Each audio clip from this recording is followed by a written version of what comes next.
13 मई 2008 को शांतिपूर्ण शहर जयपुर में बम धमाके हुए जिसमें 71 लोग मारे गए थे। कालांतर में दिसंबर 2019 में इन्हीं में से एक आरोपी को फांसी की और 3 को उम्र कैद की सजा सुनाई गई थी। आज राजस्थान उच्च न्यायालय ने उन सब आरोपियों को बरी कर दिया।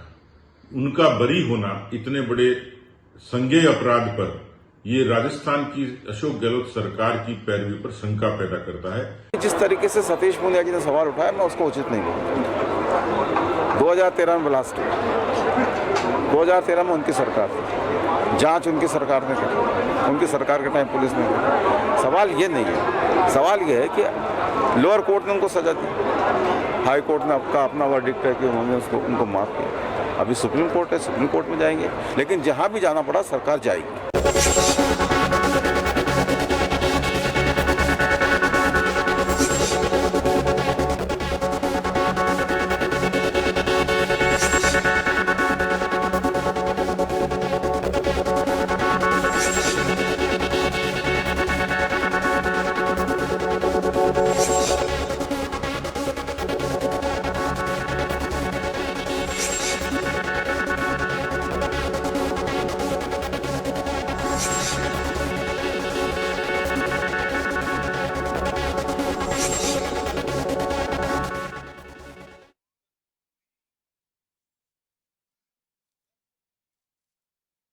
नमस्कार जंटी में स्वागत है आपका। मैं हूं योगेंद्र। आप देख रहे हैं खास खबर। खास खबर में हम बात करेंगे जयपुर सीरियल ब्लास्ट के आरोपियों के बरी होने की।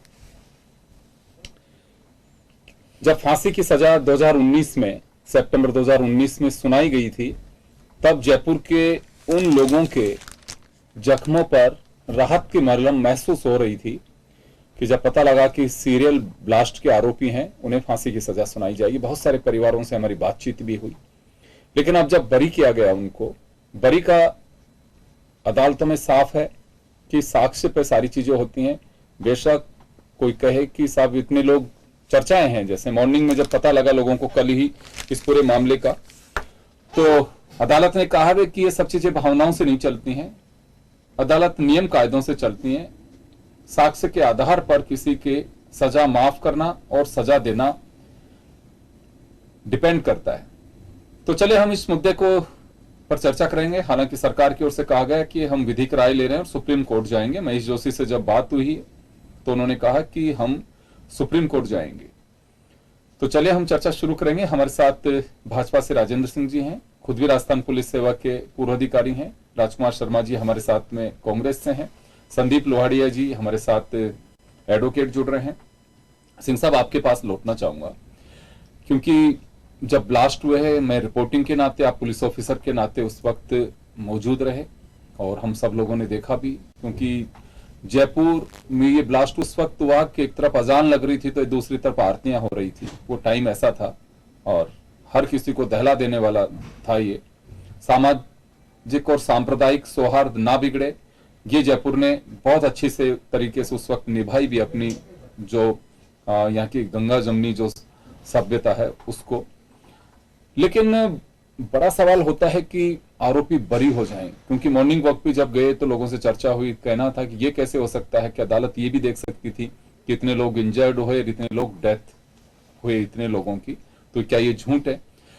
लेकिन अदालत का अपना एक नजरिया होता है, वो फैक्ट्स को आधार बनाती है। कहा भी है कि ये हम साक्ष्य के आधार पर काम करते हैं, भावनाओं के आधार पर नहीं। तो इसमें क्या लगता है आपको, कहाँ कोई लेकुना रहा? क्या हमारे कुछ आयोग के स्तर पर कहीं खामी रहा क्या? क्योंकि पब्लिक डोमेन में जो चीजें हैं वो कई तरह की बातें सामने आती हैं। हालांकि साक्ष्य और उसके बाद जो जजमेंट आया है उसके आधार से हम कुछ भी बात कह सकते हैं। योगेंद्र जी, 13 मई 2008 का दिन मैं तो कभी भूल भी नहीं सकता, क्योंकि मैं खुद उस दिन एक पीड़ित के रूप में था और मैं चांदपोल हनुमान जी के महाराज के दिन, वो मंगलवार का दिन था, दर्शन करने के लिए गया था। और उस दिन जो मैंने खूनी मंजर देखा था और जिस तरह से वहाँ 24 लोग मारे गए थे, इस पूरे सीरियल बम ब्लास्ट में 78 लोग मारे गए, करीब 150 के करीब लोग घायल हुए। और जो खून खराबा और आतंक जो मैंने देखा, अपनी आंखों से देखा, आज कल जब मैंने सुना कि वो सभी आतंकी हैं, उनको बरी कर दिया गया है, सेशन कोर्ट से उनको फांसी की सजा हुई थी, अदालत ने कुछ तथ्यों को सामने रखते हुए उनको बरी किया है, बहुत दुख हुआ। अब ये कैसे हुआ, क्यों हुआ, ये बड़े जांच के विषय है। परंतु मैं तो एक ऐसा पीड़ित था जिसके कोई ज्यादा चोट नहीं आई थी, परंतु मैंने ऐसे लोगों को देखा जिन लोगों की जानें चली गई और कई लोग आज भी जिंदा लाशों की जैसे घूम रहे हैं।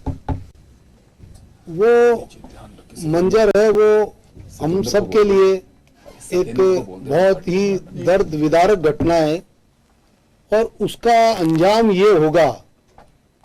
मैं समझता हूं कि आज पूरे राजस्थान के लोगों ने और जो भी आदमी ने इस घटना के बारे में सुना, इस फैसले के बारे में सुना जी, वो अचंभित हो गया और उसने ये जरूर कहा कि साहब ये 80 लोग मरे, आखिर इनका अपराधी कौन है, इनको कौन ढूंढेगा, ये किसका काम है जी, इनको सजा कौन देगा, ये सबसे बड़े सवाल है। वो आज जाके खड़े हुए हैं। अब ये हमारी न्यायिक प्रक्रिया, हमारी अनुसंधान प्रक्रिया, हमारी प्रोसिक्यूशन की प्रक्रिया, इनके ऊपर सवाल खड़े करते हैं। क्या इनमें कोई समन्वय नहीं है? और इसी का परिणाम है कि एक जयपुर शहर का सबसे बड़ा अपराधी केस है, उसमें अपराधी खुलेआम बरी होकर जा रहे हैं। तो मैं इसको बड़ा दुर्भाग्यजनक मानता हूं। सरकारों के लिए, हम सब के लिए ये व्यवस्था में परिवर्तन के संकेत देते हैं कि हम हमारी व्यवस्था को किस तरह से चुस्त दुरुस्त करें कि कम से कम इस तरह के बड़े अपराधी तो ऐसे बरी होकर नहीं निकले। राजकुमार जी, आपके पास आना चाहूंगा। बिल्कुल सही है, ये कोई भी कहेगा कि बम ब्लास्ट हुआ उसे कोई खारिज नहीं कर सकता, इतने लोग मारे गए इसे कोई खारिज नहीं कर सकता। ये तो पब्लिक डोमेन में सब चीजें हैं और हिल गया था जयपुर, राजस्थान, देश में भी, पूरे भारत में, क्योंकि सीरियल ब्लास्ट होना एक बड़ी बात थी, एक आतंकी अटैक था ये।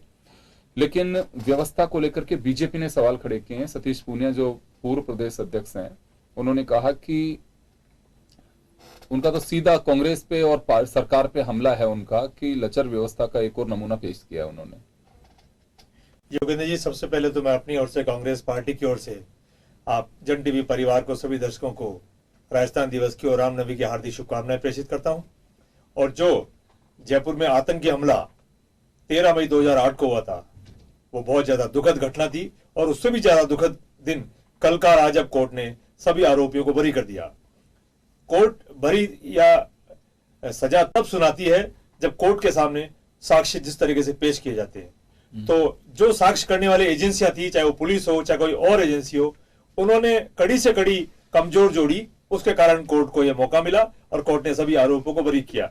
लेकिन मैं जन टीवी के माध्यम से जयपुर के तमाम पीड़ितों को, पूरे जयपुर के परिवारों को इस बात का आश्वस्त करता हूं कि राजस्थान की वर्तमान सरकार जो गहलोत साहब के नेतृत्व में काम कर रही है, हमने डीजी साहब को निर्देश दिए हैं, हम लोग लीगल राय ले रहे हैं और निश्चित तौर पे अतिशीघ्र हम सुप्रीम कोर्ट में जाएंगे और जयपुर के साथ जो अन्याय हुआ है वो न्याय दिलाने का उनका पूरा प्रयास करेंगे। ये कोई भारतीय जनता पार्टी या कांग्रेस का मुद्दा नहीं है, सतीश पूनिया जी हो चाहे कोई और भारतीय जनता पार्टी के नेता हो, ये राजनीति करने का मुद्दा नहीं है। ये दुखद घटना है, आतंकी हमला था, जयपुर के ऊपर था, जयपुर के हर व्यक्ति के ऊपर हमला था। और जब हमला करने वाला था, ना कोई हिंदू था, मुसलमान था, ना सिख था, ना ईसाई था, ना कांग्रेस का था, ना बीजेपी का था, जयपुर की धरती पे हमला हुआ था, राजस्थान की धरती पे हमला हुआ था। इसलिए उन दोषियों को कोई बख्शना नहीं चाहिए। लेकिन कोर्ट के पास जब साक्ष्यों में कोई कमी पाई गई तो कोर्ट ने ऐसा फैसला सुनाया। माननीय कोर्ट से भी हम अपील करेंगे, निवेदन करेंगे, हमारी सरकार अतिशीघ्र जो भी कड़ी से कड़ी जोड़ करके दोबारा सुप्रीम कोर्ट में जाएगी और निश्चित तौर पे जयपुर के जो अपराधी हैं, जिन्होंने जयपुर में आतंकी हमला किया था, उनको कड़ी से कड़ी सजा मिलेगी। चलिए, संदीप लोहाड़िया साहब हमारे साथ में सीनियर एडवोकेट हैं। लोहाड़िया साहब, क्या लगता है आपको, कुछ लोगों का यह कहना है कि जब सामने देखा जा रहा था कि जो आरोपी हैं उनकी ओर से पहल करने के लिए सुप्रीम कोर्ट से लॉयर्स का पैनल आ रहा था और हम यहाँ पे लोकल उसमें, तो इसका कोई असर रहा कि कितना बड़ा वकील होता है तो उससे केस प्रभावित हो, या फिर किस स्तर का वकील, ऐसा लगता है आपको कुछ? देखो, जो बम ब्लास्ट हुआ उससे मैं भी दुखी हूँ और वास्तव में एक जयपुर में एक ऐसा दाग लगा था उसके नाम पे जी, ठीक है, उसमें नीचे से सजा हुई और हाईकोर्ट ने कल फैसला दिया और उन लोगों को बरी करा जी। मैं नहीं मानता कि कोई सीनियर एडवोकेट दिल्ली से आ जाए या कहीं लंदन से आ जाए, कहीं और से आ जाए। जी। जो केस के फैक्ट्स थे, जी। उन फैक्ट्स के आधार पे पूरे केस में पैरवी होनी थी और जज साहब को उसी फैक्ट्स के आधार पे फैसला करना था। शायद मैं मानता हूं कि कोई प्रोसिक्यूशन की कमी रही होगी कि वो फैक्ट्स जो फैक्ट्स आने चाहिए थे जज के सामने वो ला नहीं पाए। अब उसके मामले में कोई सरकार की कमी रही या किसी व्यक्ति विशेष की कमी रही, मैं उसके बारे में कोई टीका टिप्पणी नहीं करना चाहता, क्योंकि हाईकोर्ट का फैसला है और फैसला सबके लिए सम्माननीय है। मैं उस फैसले की कोई उसका विरोध भी नहीं करूंगा, सम्मान करते हैं फैसले का। लेकिन सरकार किसी की भी हो, चाहे भाजपा की हो चाहे कांग्रेस की हो, जी सर, ये जयपुर के ऊपर एक बहुत बड़ा प्रश्न चिन्ह था। और जैसा अभी राजेंद्र जी ने और राजकुमार जी ने कहा कि वास्तव में वो लोग बरी होके जा रहे हैं, जो लोग मर गए उनकी क्या गलती थी। हमको आत्मचिंतन करना चाहिए कि कहीं ना आरोपी कौन है, फिर उनका आरोपी कौन है। तो हमको आत्मचिंतन करना चाहिए कि कहीं ना कहीं इसमें मेरी चूक तो हुई है, चाहे एडवोकेट्स की तरफ से हुई हो, चाहे फैक्ट्स रखने में ही हुई हो, चाहे पुलिस के जिस अनुसंधान अधिकारी ने अनुसंधान करा था उन्होंने फैक्ट्स को गोलमोल करके पेश कराओ, उसी के आधार पे कोर्ट ने अपना फैसला दिया है। रिव्यू करना चाहिए, सरकारों को इस तरफ नहीं जाना चाहिए कि कोई बीजेपी पहल करे या कांग्रेस पहल करे। सुप्रीम कोर्ट में इस बात की अपील होनी चाहिए, सुप्रीम कोर्ट में पिटीशन लगनी चाहिए। सब चीजें कोई फर्क नहीं पड़ता, कोई भी वकील आ जाए, केस चलता है फैक्ट्स के आधार पर। बिल्कुल। सिंह साहब, आपके पास में आना चाहूंगा। कल पूनिया साहब का मैं बयान देख रहा था, ये जो मैं डेट्स के हिसाब से देख रहा हूं, गवर्नमेंट किसी की भी हो, और मुझे लगता है कि एजेंसी स्थायी होती हैं, सरकारें भी स्थायी इस नाते कहूंगा मैं कि स्ट्रक्चर तो रहता है। सरकार जब डेमोक्रेटिक सिस्टम में पार्टियों की बनती हैं तो पार्टियां आती जाती हैं, लेकिन सरकार स्थायी होती है, यानी कि तंत्र स्थायी होता है।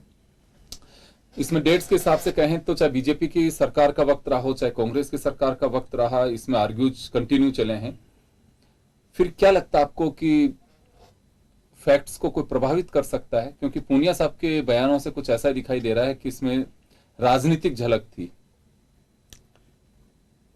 योगेंद्र जी, इसमें सबसे बड़ी बात तो यह है कि 15 साल में निर्णय हुआ जी, अपराधियों को अभी तक भी सजा नहीं मिली, तो लोगों को दुख होना स्वाभाविक है। बिल्कुल। और जब राजनीतिक दलों के लोग हैं, पता नहीं कितना वक्त हाँ अभी और कितना समय लगेगा। राजनीतिक दलों के लोग हैं, उनको भी दुख हुआ है और उनकी प्रतिक्रिया सही है, क्योंकि जब सेशन कोर्ट से उनको फांसी की सजा मिली और हाई कोर्ट से बरी हो गए, तो निश्चित रूप से तथ्यों को, जैसा संदीप लुहाड़िया जी ने कहा है, तथ्यों को ढंग से नहीं रखा गया। कई तथ्य ऐसे हैं जिन पे आज मैं भी एक पुलिस अधिकारी हूं, मैंने जब उसको अखबार को पढ़ा, हालांकि मैंने पूरा फैसला नहीं देखा, मैंने फाइल नहीं देखी, मैंने वो हियरिंग भी नहीं सुनी, पर अखबार में जैसा छपा था उस पे एक तथ्य तो बड़ा अजीब था। उसमें यह कहा गया कि पुलिस ने दूसरे ही दिन जाकर साइकिल की दुकानों में साइकिलों को तलाश करना शुरू कर दिया, जबकि डिस्क्लोजर स्टेटमेंट था वो 4 महीने बाद आया था, बटाला एनकाउंटर के बाद। तो पुलिस को यह कैसे पता चला कि ये साइकिलें यहां से ली गई? बड़ा अजीब सा है ये। अगर वहां पे कोई प्रोसिक्यूशन में कोई ढंग के वकील खड़े होते और अगर कोई अच्छे ढंग से पैरवी करते, तो ये तो स्वाभाविक प्रक्रिया थी कि जो 9 स्थानों पे बम ब्लास्ट हुए थे, उनमें 8 स्थानों पर बम ब्लास्ट हो चुके थे। एक स्थान चांदपोल के बाहर एक साइकिल थी, वो बम ब्लास्ट नहीं हुआ था, और वो जो करीब 8-10 किलो एक्सप्लोजिव था वो साइकिल पे लटका हुआ था, और सबसे भारी भी वही था। तो उसी के आधार पे, चूंकि किशनपोल बाजार में साइकिलों का मार्केट है और वहां स्वाभाविक रूप से पुलिस ने वहां जाकर पूछताछ की। मैं समझता हूं इतने छोटे ग्राउंड के ऊपर इनको वहां बरी किया गया है, तो इसके ऊपर मैं जो प्रोसिक्यूशन का जो जिम्मेदारी है, मुझे नहीं लगता कि उन्होंने पूरी तरह से निभाई है। सामने जो अपराधी थे, उनके वकील थे, वो बहुत अनुभवी थे, उनके जो वकील थे वो दिल्ली से आए थे, और उन्होंने पूरे केस की स्टडी की और उसमें जो पुलिस की कमियां थी उनको उजागर किया, और वो कोर्ट को ये समझाने में सफल रहे कि इन कमियों के कारण से ये प्रोसिक्यूशन ढंग से पूरी तरह से उसको सही ढंग से पेश नहीं कर पाया और वो इन्वेस्टिगेशन को पूरी तरह से साबित नहीं कर पाए। मैं समझता हूं कि ये दुर्भाग्यजनक स्थिति है। इसमें जैसा राजकुमार जी कह रहे हैं कि सुप्रीम कोर्ट में इसकी अपील की जाएगी, वो तो स्वागत योग्य है, अपील होनी भी चाहिए। पूरे राजस्थान के 7 करोड़ लोग पीड़ित है, उनका मन विद्वेलित है, पूरी तरह से उनका मन इस बात को लेकर आज सुबह से ही खराब हुआ पड़ा है कि किस तरह से इतना बड़ा आतंकी हमला हुआ, उसमें 15 साल के बाद में भी न्याय नहीं मिला। और इस तरह की मजाक सी, जिस तरह की हमारे क्रिमिनल जस्टिस सिस्टम की लोग आज चौराहों पे बैठ के बातें कर रहे थे, वो हमारे पूरे क्रिमिनल जस्टिस सिस्टम की धज्जियां उड़ा रहे थे कि 15 साल बाद भी इतने 78 लोग मर गए, 150 लोग घायल हो गए और उनके अपराधी है खुलेआम बरी होकर जा रहे हैं। तो ये लोगों के बात बर्दाश्त होने वाली नहीं है। सरकारों को ध्यान देना पड़ेगा, उनको अपने प्रोसिक्यूशन एजेंसियों को देखना पड़ेगा और इसमें जिन लोगों ने प्रोसिक्यूशन में लापरवाहियां बरती है, जिन लोगों ने इन्वेस्टिगेशन में लापरवाहियां बरती है, उनके खिलाफ कड़ी से कड़ी कार्रवाई होनी चाहिए, क्योंकि ये कोई साधारण मामला नहीं है जिसको किसी तरह से इग्नोर कर दिया जाए। सर एक बात जानना चाहूंगा, हालांकि देखिए अदालत का अपना प्रिविलेज राइट है और विशेष अधिकार है, वो क्या करते हैं। अभी भी जिस बम का आप जिक्र कर रहे हैं, क्योंकि उसको भी प्लान किया, उसकी साजिश रची, वो ब्लास्ट नहीं हुआ, समय से पता लग गया, उसको डिफ्यूज कर दिया गया। वो अभी एक पेंडिंग है मामला जिसपे इन्हें अभी जेल रहना पड़ेगा। लेकिन जब एक तरह से जिन लोगों की हत्या कर दी गई आतंकी हमले के जरिए, उसी में लेकुन है, तो लगता है कि यहाँ पे भी कहीं कोई ऐसा ना हो कि कोई लचर सिस्टम इन्हें राहत दे। योगेंद्र जी, मेरा तो मानना यही है कि राजस्थान की सरकार को इसको गंभीरता से लेना चाहिए। इनके जो भी प्रोसिक्यूशन के जो भी AAG हैं, जो भी इनके गवर्नमेंट एडवोकेट हैं, उन लोगों की मीटिंग करनी चाहिए और इसको मेरिट के आधार पर इसके जो भी गुणावगुण है उनके ऊपर वापस से रिव्यू करना चाहिए और एक तैयारी के साथ कोर्ट में जाना चाहिए। ये जिस लापरवाहीपूर्ण तरीके से इन्होंने पैरवी की है, ये इसी का परिणाम है कि आज इन लोगों को बरी किया गया है। और अगर यही रवैया रहा और इसी सिस्टम से इन्होंने काम किया तो निश्चित रूप से जो आप बता रहे हैं दूसरा पेंडिंग केस, उसके भी ये हालात होने वाले हैं। तो जी बिल्कुल। राजकुमार जी, सुना आपने बात, कार्यकाल किसी का भी हो, क्योंकि इसमें वसुंधरा जी की सरकार से लेकर के और अशोक गहलोत की सरकार के वक्त तक आर्ग्यू चले, क्योंकि सरकार के साथ में कोर्ट के डिसीजन या फिर कहूं कि जो उसमें आर्ग्यू जो होते हैं वो नहीं होते हैं कि चलिए सरकार चलेगी अब इस पर एंडिंग कर दीजिए, वो नहीं होता है। लेकिन सवाल जरूर उठता है कि ऐसी क्या व्यवस्था रही कि जिसके कारण, क्योंकि जिस दिन 13 मई 2008 को जब ब्लास्ट हुआ था, उससे कम लोगों के अंदर जो एक कहूं कि जिस तरह की स्थिति उस दिन बनी थी, उसी तरह की स्थिति का सामना जिन लोगों ने इस दंश को झेला और देखा है, उनके मन में वैसी पीड़ा हुई है कि हो क्या गया कि जिसने सुना, जैसे हमने बात की काफी लोगों से, जिसने सुना वो वहीं ठहर सा गया कि क्या कह रही है। इस तरह के कईयों के आंसू झलक पड़े कि ऐसा कैसे हो सकता है। तो यहां देखिए कि सिस्टम को दुरुस्त करने की बात सही है कि मोटी पगार लेना, आपका सिर्फ एक आईओ को, बड़े सीनियर ऑफिसर्स को जोड़ा जाता है कि आपका काम ही सिर्फ यह है कि इसमें कड़ी से कड़ी जोड़ना और इस तरह से बरी हो जाना। तो एक मामला नहीं है ये एक हमला जिसके आरोपियों को लेकर के, आतंकी हमला और उसके आरोपियों के मामले में हो। तो आप तो कह रहे हैं कि सुप्रीम कोर्ट चले जाएंगे, लेकिन अभी जो जिंदा एक बम के मामले के अंदर अभी ये सारा चल रहा है, तो इसमें भी अभी लगता है आपको कि कुछ पैरवी समीक्षा करके पैरवी के लिए किसी को बुलाना चाहिए, या अगर कहीं सिस्टम में कमी उसे दुरुस्त करना चाहिए? देखिए योगेंद्र जी, ये घटना बहुत दुर्भाग्यपूर्ण है।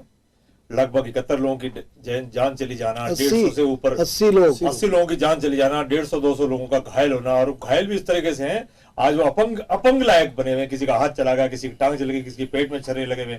तो घटना बहुत दुर्भाग्यपूर्ण है।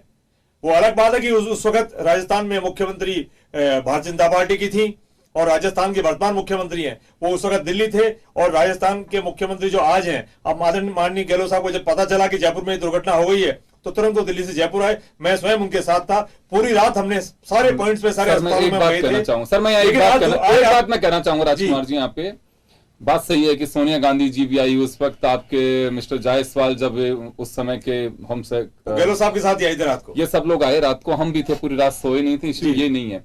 अगर यूं तो हम बात कहेंगे कि वसुंधरा जी के टाइम पे, तो देखिए इंटेलिजेंस फेलियर लेकिन भी भारतीय होता है, जनता इतने पार्टी के मोटे पूर्व पैसा अध्यक्ष कह रहे हैं ना लेते कि हैं सब। कांग्रेस की ये तो कमी है।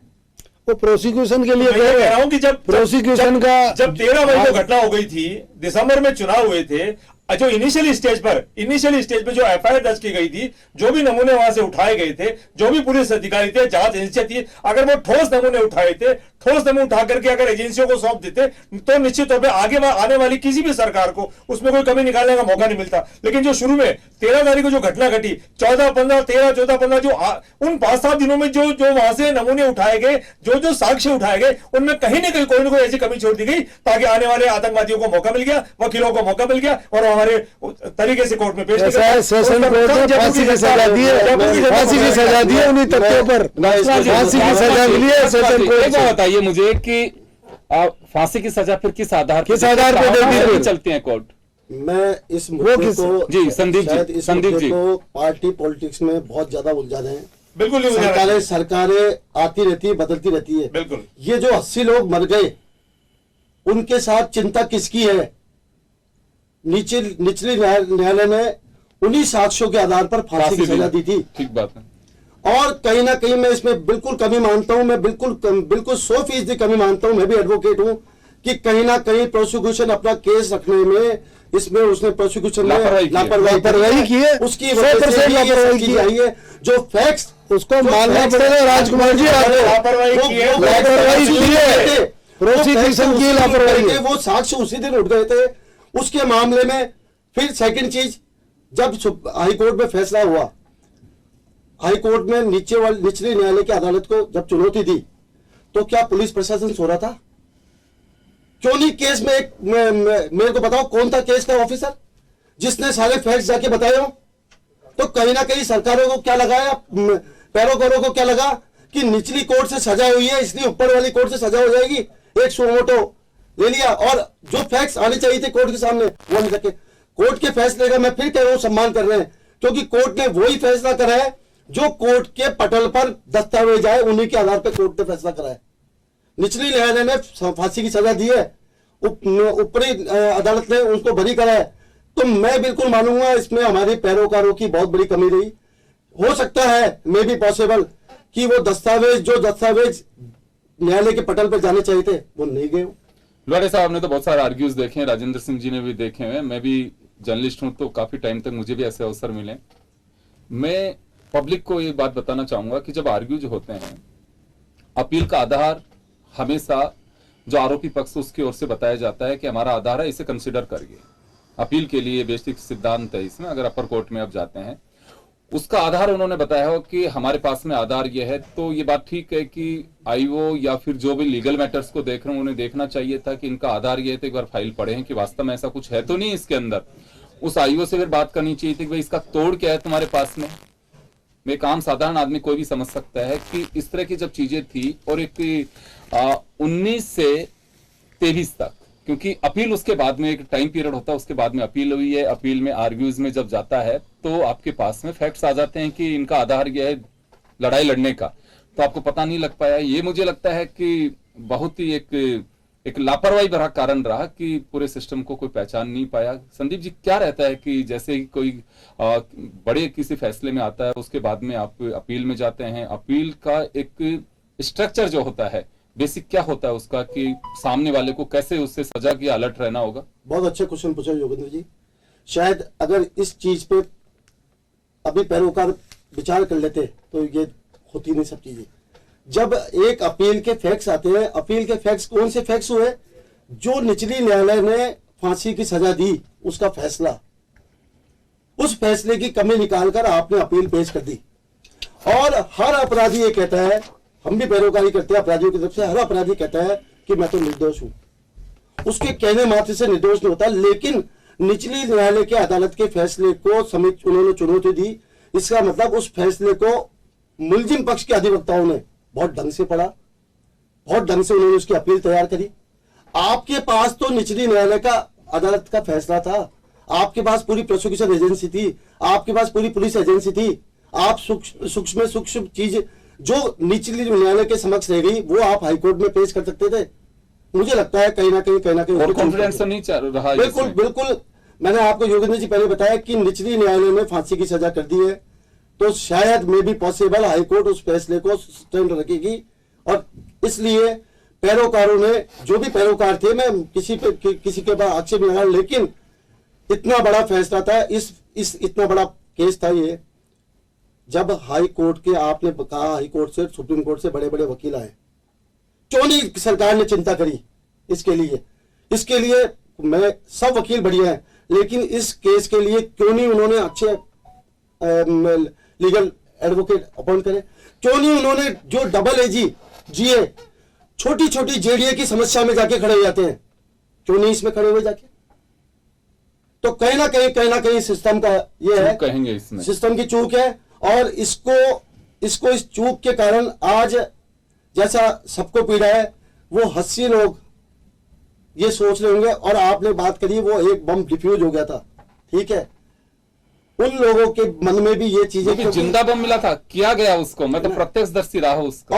और जो आज फैसला है, इससे तो ये हुआ कि ये 80 जाने शायद आपस में ही संघर्ष में चले गई, बम ब्लास्ट से गई नहीं, ऐसा प्रतीत होता है। अगर न्यायालय ने बरी कराया था उनको, ऐसा प्रतीत होता है। तो कहीं ना कहीं हमारे को जो सिस्टम की चूक है उसको सुधारना चाहिए, अभी भी मौका है, सब लोगों के साथ बैठना चाहिए। इसमें कोई भाजपा कांग्रेस की बात नहीं है, अच्छे पैरोकारों को इकट्ठा करना चाहिए, समीक्षा करनी चाहिए। बहुत सारे लोग हैं, उनसे समीक्षा कराकर इस न्यायालय ने जो फैसला लिया है, उस फैसले के संबंध में जो भी सुप्रीम कोर्ट में जाके रिव्यू पिटीशन पेश करे, वो पेश करनी चाहिए। बिल्कुल आप सही फरमा रहे हैं, क्योंकि यहाँ पे कहीं ना कहीं देखिए चूक होती है। और पेशा जब होता है कानून में, देखिए मालूम भी होता है कि किसी ने हत्या की है, लॉयर को मालूम है, लेकिन जब फाइल देखते हैं कि इसके फैक्ट्स क्या हैं, उनका पेशा यही होता है कि इसमें खामी कहां निकाली जा सकती है वो। अब ये तो डिपेंड करता है कि खामी से पहले व्यवस्था दुरुस्त करने के लिए उन लोगों के, मुझे लगता है कि चूक के साथ साथ एक और कॉन्फिडेंस भी रहा कि जब लोअर कोर्ट ने फांसी की सजा मुकर्रर की है, इसमें ज्यादा से ज्यादा फांसी की सजा को उम्र कैद में तब्दील कर सकते हैं। शायद कुछ लोगों का जो कहना है कि ये सोचा जा रहा था, बरी कर देंगे, किसी ने सोचा भी नहीं था, और नहीं सोचने के कारण ही ये लापरवाही रही है। जब आप सीधा से एक प्लेटफॉर्म तैयार किया जाता है अपील का, और अपील का आधार आपके पास में बाकायदा नोटिंग होती है, एक फाइल आपको मिलती है उसकी कि अपील का आधार ये बनाया गया है, और उसके बाद में जब आर्ग्यूज होते हैं, उस दौरान भी अगर कोई कमजोर कड़ी थी, अगर उसको दुरुस्त नहीं कर पाए, तो निश्चित रूप से कहीं ना कहीं कोई सिस्टम की चूक और लापरवाही रही है, जो उम्मीद करनी चाहिए कि आने वाले अवसर में इस भूल की सुधार हो। उन्होंने वापस में जो आरोपी हैं, और जो जयपुर इस दंश को भूल नहीं सकता, उनको न्याय दिलाने में सक्षम हो सके, क्योंकि ये सभी लोगों की एक इच्छा है और ये होना चाहिए। इसमें एक दो लाइन और जोड़ दो योगेंद्र जी कि ये जो प्रोसिक्यूशन की जांच होनी चाहिए कि किन किन लोगों ने लापरवाही ये कोर्ट ने शायद आदेश भी दिया, उनको तो पूरी सजा मिलनी चाहिए, ताकि एक नजीर भी रहेगी कि लापरवाही का दोबारा कोई ऐसी लापरवाही नहीं और बात कर रहे हैं सरकारों की, तो आज कोर्ट ने एक आदेश, चलो बरी कर दिया जी, कोर्ट ने एक आदेश साथ में दिया है कि डीजीपी उन पुलिस अधिकारियों के खिलाफ कार्रवाई करे। वही बात है। तो आज सुबह से शाम तक कौन सी कार्रवाई हुई? आज सुबह से शाम तक इस फैसले की समीक्षा के लिए क्या क्या काम करे? क्या डबल एजी से राय ली, एजी से राय ली कि ये फैसला आ गया, इस फैसले में इसको आगे क्या ना, नथिंग, केवल मात्र टीवी पे बहस, और उससे ये चीजें नहीं चलने वाली। जयपुर का तंज है, और जयपुर का तंज चुभा हुआ तंज है, ये हंसी जाने गई है, हंसी जाने लोगों का। मैं माफी चाहूंगा, मैं तकलीफ सबको ही है, इसमें कोई संदेह नहीं है कि जिसने देखा था, और हम सब लोग उस घटना से रूबरू रहे, डायरेक्ट इनडायरेक्ट, तो निश्चित रूप से एक पीड़ा होती है। चलिए बहुत बहुत शुक्रिया आप सभी का, और खास खबर में इतना ही, दीजिए इजाजत, नमस्कार।